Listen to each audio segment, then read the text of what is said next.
संस्कार भी आज के ज़माने में बहुत ज़रूरी बात हो गई है। तो शिक्षण लेने के साथ साथ संस्कार भी बहुत ज़रूरी है। मैडम, देखा जाए तो आज के जो युवा पीढ़ी है ज़्यादा करके वेस्ट बातों में ध्यान देती है, जैसा मोबाइल और हर चीज़ों में।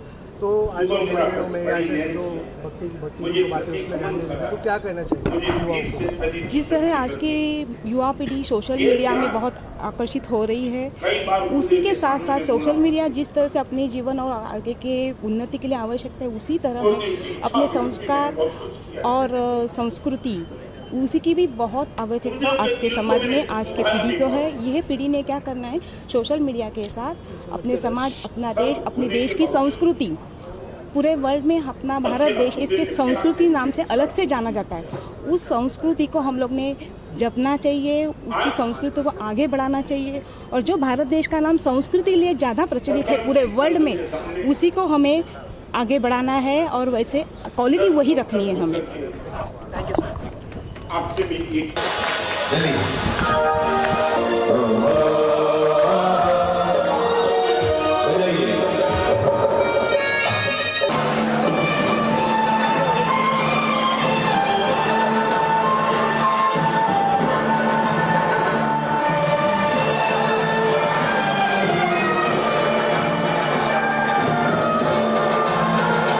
जी हाँ,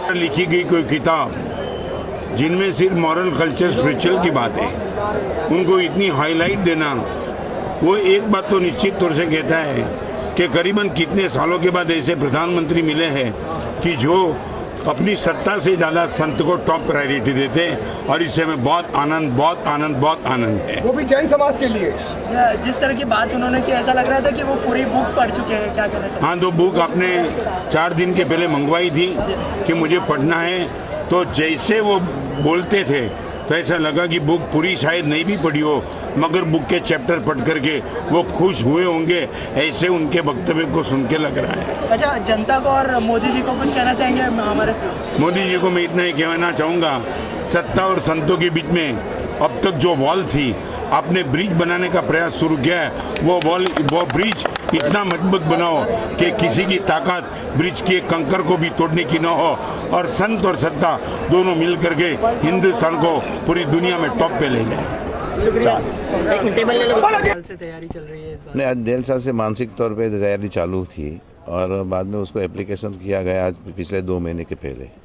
सर, किस तरह से दिमाग में आया कि इस तरह से ये जो भी सोच है वो भगवान मुझे सोच देते हैं और वही पूरा करते हैं। किसी दुनिया में और किसी की ताकत नहीं कि ये पूरा कर सके। ये पूरा जो माहौल आपने देख रहे हैं, ये पूरा माहौल 1.5 महीने में किया गया है। एक रिकॉर्ड है। हम लोग आज घर में 10 बाय 15 का अगर हम लोग टॉयलेट बनाते हैं तो उसका आज 1 महीना चले जाता है। उसकी जगह पर आज 1.5 महीने में ये पूरी इमारतें खड़ी की गई है। तो क्या लोगों को क्या संदेश देना चाहते हैं? लोगों को एक तो गुरु प्रत्ये अपना समर्पण भाव, गुरु प्रत्ये की भक्ति किस प्रकार हो सकती है, एक उनका उदाहरण देना चाहते हैं। सर, आजकल यंगस्टर जो है बहुत अलग रास्ते में जा रहे हैं, तो अपने समाज के थ्रू क्या मैसेज देना चाहेंगे? अपने समाज के थ्रू तो यही कि गुरुदेव की पुस्तक अगर वो पढ़ते हैं, अगर गुरुदेव के प्रवचन अगर वो सुनते हैं, तो कुछ कहने की ज़रूरत ही नहीं हो, आप वो उसमें कन्वर्ट, उसमें बदलाव आ जाएगा, उसकी गारंटी है मेरी।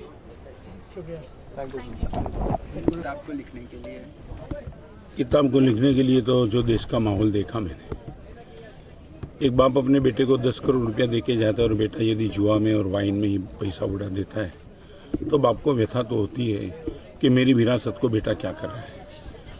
हमारे पूर्व पुरुषों ने इस देश को जो विरासत दी थी, वो विरासत का जिस ढंग से बदनाम हो रही है, उनकी वैल्यू जो डाउन हो रही है और डाउन की जाती है, उनको देखकर एक संत के नाते से मुझे वेदना हुई कि किसी भी हिसाब से विरासत को संभाल लेना चाहिए। और उनको लेकर के अभी तक जो किताब लिखी उसमें भी आउटपुट इतना अच्छा मिला कि सबको अच्छा चाहिए, कोई गाइड करने वाला नहीं है। तो मुझे लगा कि मैं भी एक छोटा सा प्रयास करूं, और ये प्रयास मैंने इसलिए किया था। पुस्तक को लिखने के लिए कितना समय लगा आपको? इस पुस्तक को लिखने के 1 महीने में लिख दिया। 300वीं किताब 1 महीने में, करीबन 300 किताब मैंने लिखी। हर किताब करीबन 1 महीने के अंदर मैं लिख लेता हूँ। सर बिहार में जो एक जैन मूर्ति चोरी हुई थी उसको लेकर वापस आ गई है, तो उस पर आप किस तरह से नीतीश सरकार को? सभी को मैं धन्यवाद देना चाहता हूं, क्योंकि इतनी बड़ी चीज़ थी, बड़ी वैल्यूएबल चीज़ थी, पूरे जैन समाज का उसमें प्राण था। तो केंद्र ने, राज्य ने, सबने इतना अच्छा सहयोग दिया और भगवान की परम कृपा कि सभी का सपोर्ट पूरे जैन समाज को मिला, सत्ता का, पुलिस का, सभी टीमों का।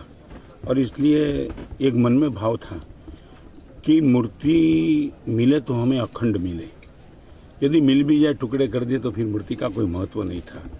तो हमारी जो प्रार्थना थी परमात्मा को, और इसी चीज़ को लेकर के प्रार्थना, प्रभु आपकी मूर्ति हमें अखंड मिले ताकि हमारा भाव अखंड बना रहे। उसमें केंद्र सरकार का भी अच्छा रोल रहा। जिस दिन मूर्ति मिली, राजनाथ सिंह से भी मेरी बात हुई थी और नीतीश कुमार के पास भी जो रिप्रेजेंटेटिव गए थे, और जैन समाज भी पूरा खुश था और नितिन कुमार भी बहुत अप्रिशिएट किया कि इस मूर्ति को लेकर के आपने टॉप प्रायोरिटी को लेकर के इसमें जो प्रयास किए, इसलिए पूरा जैन समाज आपके प्रति कृतज्ञता की अभिव्यक्ति करता है। सर, आप इस किताब के जरिए समाज को क्या संदेश देना चाहते हैं? किताब के जरिए मैं संदेश तो यही देना चाहता हूँ कि जो वर्षों से लेकर के बैठा हूँ कि दुर्जन सज्जन बन जाए, हर सज्जन संगठित बन जाए और संगठित सज्जन सक्रिय बन जाए। और तकलीफ यह है कि दुर्जन सज्जन को दुर्जन बनने का हर रास्ता खुला कर दिया है, और दुर्जन संगठित है और संगठित दुर्जन सक्रिय है। इतनी तबाही मचाई है। मैं आपको कहूँ, गटर का ढक्कन खुला है और इत्र की बोतल बंद है, तो होगा क्या? पूरे गांव का, नगर का, राष्ट्र का पोल्यूशन बिगड़ जाएगा। तो मैं प्रयास करता हूं कि गटर का ढक्कन बंद हो और इत्र की बोतल खुली हो जाए। है और लोगों को आपने क्या प्रेरणा दिया? जो एक बात तो है कि जो हमने सोचा नहीं था उससे भी अच्छा आउटपुट मिला। खास तौर पे यंग जनरेशन जो बिल्कुल हमसे एलर्जी लग कर के बैठी है, धर्म स्थान, धर्म गुरु, इनके प्रति किसी भी कारण से उनके मन में जो अच्छा भाव होना चाहिए नहीं है। हम चाहते थे कि यंग जनरेशन को हम यहाँ इकट्ठे करें, और जो सोचा नहीं था उस ढंग से, जैसे आपको आपकी भाषा में बताऊं तो पूरी जिनसी पीढ़ी आई थी। ये जो कभी उपास में धर्म स्थान में वो दिखती ही नहीं है। 50 से 60 हजार बहनों का आना एक प्रवचन के लिए ओनली फॉर 2 आवर्स, ये काफ़ी महत्वपूर्ण बात थी। करीबन 15 से 20 हजार लड़के आए शिविर में, 5500 तेले हुए माने अठम के तपस्या हुई, और वहाँ जो फीडबैक मिला जोन में, कितने लड़के ने अपने कागज में लिखा, जो लड़के मुझे मिले भी नहीं, उन लोगों ने जीवन भर के लिए व्यसन छोड़ दिया, वाइन छोड़ दिया, गुटखा छोड़ दिया, अपने माता पिता से अलग हो गए थे।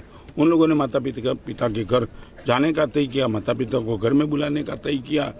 तो ये जो आउटपुट मिला है तो उसको लेकर के, और सबसे बड़ी बात तो ये थी, महाराष्ट्र में सूखा चल रहा है।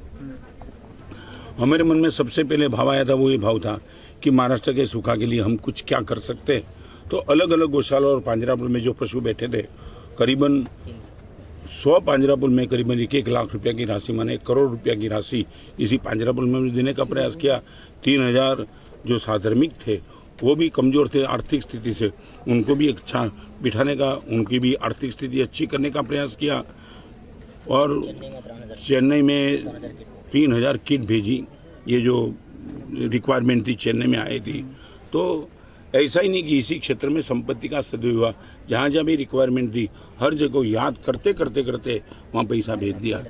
तो सबसे बड़ी बात तो ये थी कि 10 दिन में इतनी बड़ी व्यवस्था, और कोई हादसा नहीं, कोई तूफान नहीं, न कोई जलन। और ये जब समाचार मिला उसके मुताबिक करीबन 10 दिन में 12 से 13 लाख लोगों की विजिट हुई।